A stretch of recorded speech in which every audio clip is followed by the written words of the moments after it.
I'm Toni Preckwinkle, Chair of the Cook County Democratic Party. And this is our podcast, The 80, a podcast about the Cook County Democratic Party, its leaders, and its future. We're beginning the podcast by interviewing our elected Democratic committee people to discuss their backgrounds and thoughts about the history and future of our party. Today, I'm excited to welcome Mayor Vernard Alsberry, who is also the Township Committee person for Bremen Township. Welcome, Mayor. Well, thank you. Thank you. Glad to be here. I'm excited about this podcast. I'm so happy you're doing this, Madam President, to actually have people recognize who we are and what we do in the Democratic organization. So thank you so very much. All right, thank you. Why don't you tell us a little bit about your history, how you got involved in politics and what you're up to today? Oh, gosh. Well, quite by accident, even though I grew up on the far south side of Chicago out in Allgale. And my mom and dad was very involved in politics back in those days. Matter of fact, I used to run around with old Michael Studley. He was one of my counselors at summer camp. And so we were really engaged, but then I went off to the military. I spent 9.5 years in the military.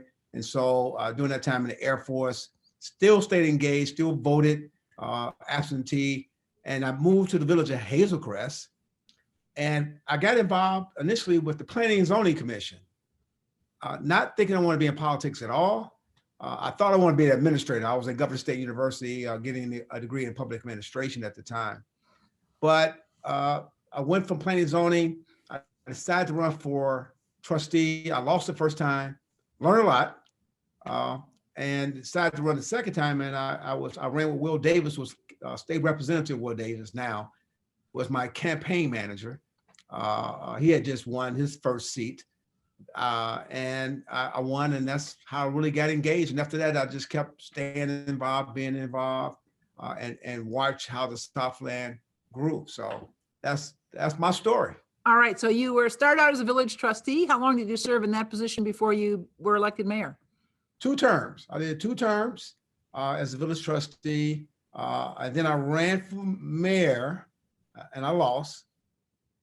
And then I ran for re-election and I lost, but that was okay.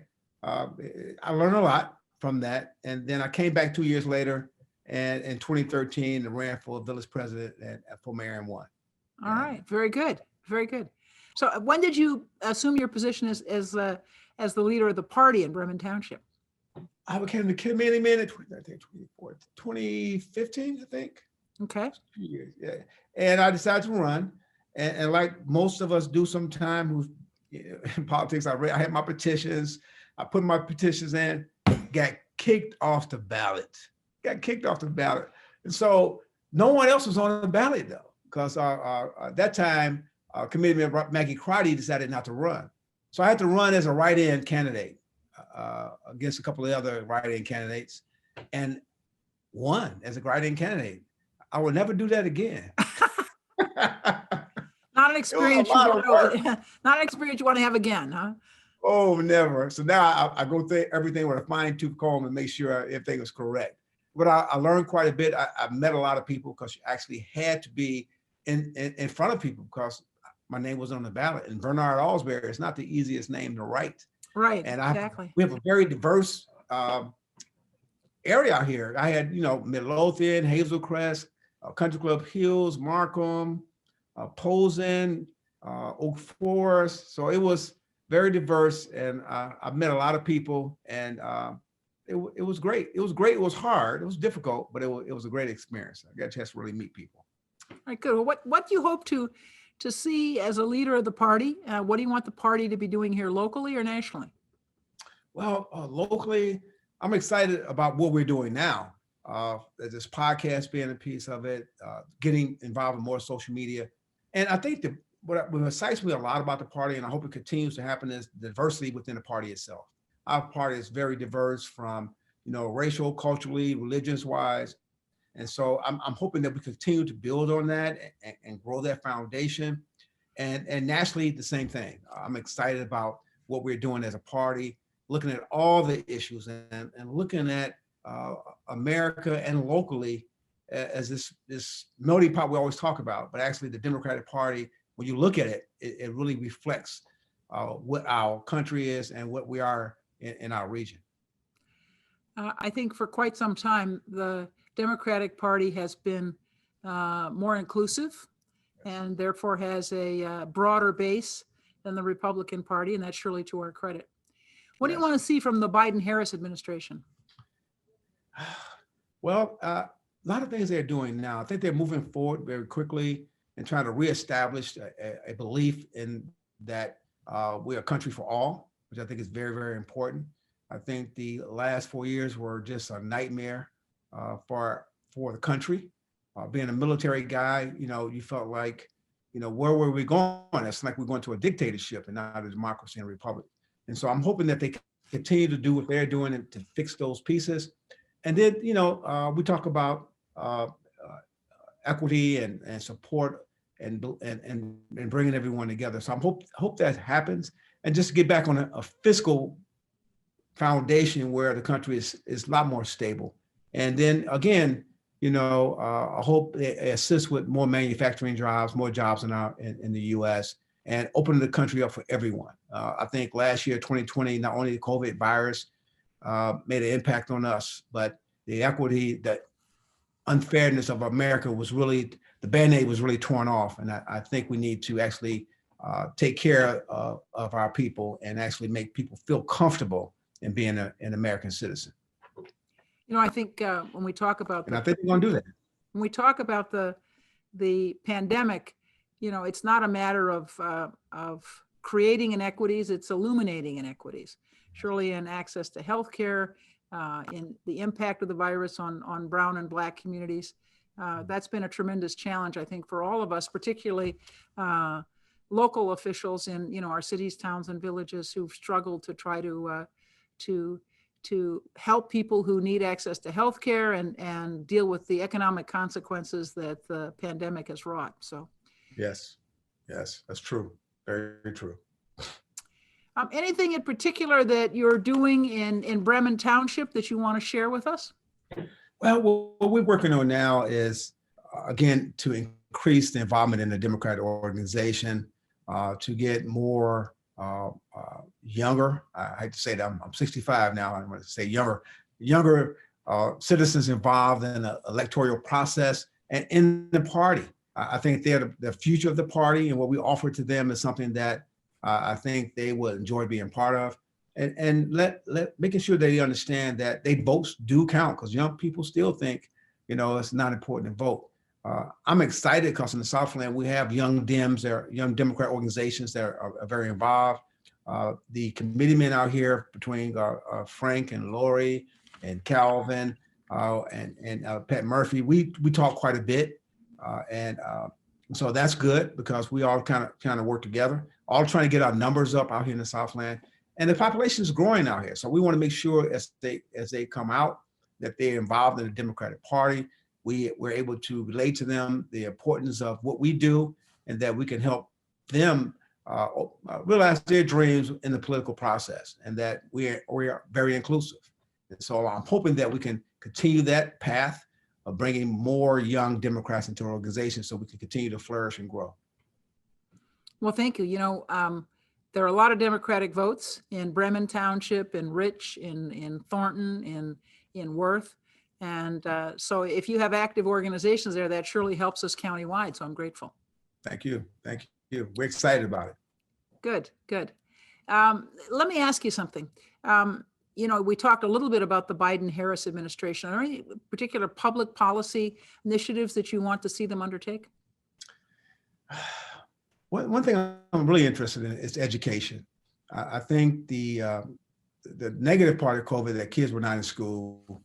We're worried about actually how the educational process is going to affect those of us, especially Black and Browns, who have a difficult time already. Right. But I think a new thing has unfolded with the Zooms and podcast, and that's what our kids understand. We were so worried about our children not being able to do e-learning, but I have a couple of grandkids, and they're blowing it out the water. I mean, I know their mothers hate they're at home, but they are doing such great things via using social media and using e-learning. I think it's opened up something that we've always talked about. And you're a school teacher, right? we were stuck in the old mode of teaching, and I don't think anyone knew how we were going to come out of that. But I think this has really opened up a new avenue of learning for some students who don't do well in some social environments. But if we have a match of a pairing of a little bit of both, I think we're going to see education just skyrocket, because it has allowed us a new avenue of learning. And I think we've talked about it for years, and we've tried it, but we were forced to do it during the pandemic. And I think I see some great things coming out of it. So well, I we hope and Correct. pray. One of the challenges we have in Cook County, and I'm not sure what the situation is in your community, but a quarter of our families do not have broadband access. Yes. Now your grandchildren clearly do, and they've got, in addition to having access, they have tablets and computers and whatever in their home. So they're privileged in that respect. And clearly they know how to use those devices. And Yes. unfortunately, for many of our families, they don't have access, or they don't have money for the tablets, and computers are expensive. Yes. And so that's, particularly as more and more emphasis has been placed, as you say, on e-learning, that's a challenge for our young people. So Yeah.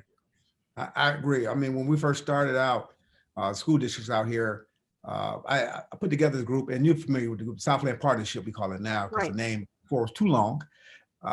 So those are some of the issues we talked about, being able to have access to broadband, laptops and computers, because all of, one thing about the Southland, we're diverse, but we're also diverse economically.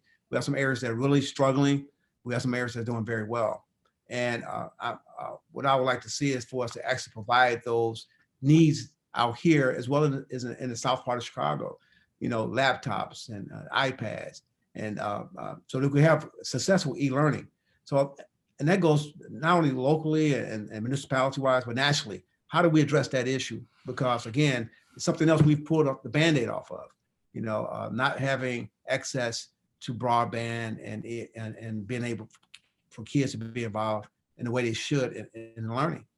And so I think that's very important, Madam President, that we actually, that's something nationally, something else I think we should address. well, as president of the Cook County Board of Commissioners, my other hat, I just want to thank you because you have taken a leadership position in the development authority that has been established with our local units of government, the South Suburban mayors and managers and other actors, along with Cook County, to try to figure out how we can support economic development in the South End and promote economic growth. So I'm really grateful to you for that. We're excited about that organization and what we're doing in the Southland. It's really gotten us to work together. The support from Cook County and the financial support, and also the support for someone being with us through this whole process that we developed this Southland Development Authority has been exciting. We actually now we have a CEO, Mr. Bo Kemp, who's leading us now. We see a lot of things that we can do, and we've done a lot of things with the Southland Development Authority. So we're really excited about that. And as the Southland seems to grow with more businesses coming here, being able to help businesses with the PPP monies, and some of the smaller businesses, the Southland Development Authority has been involved with that.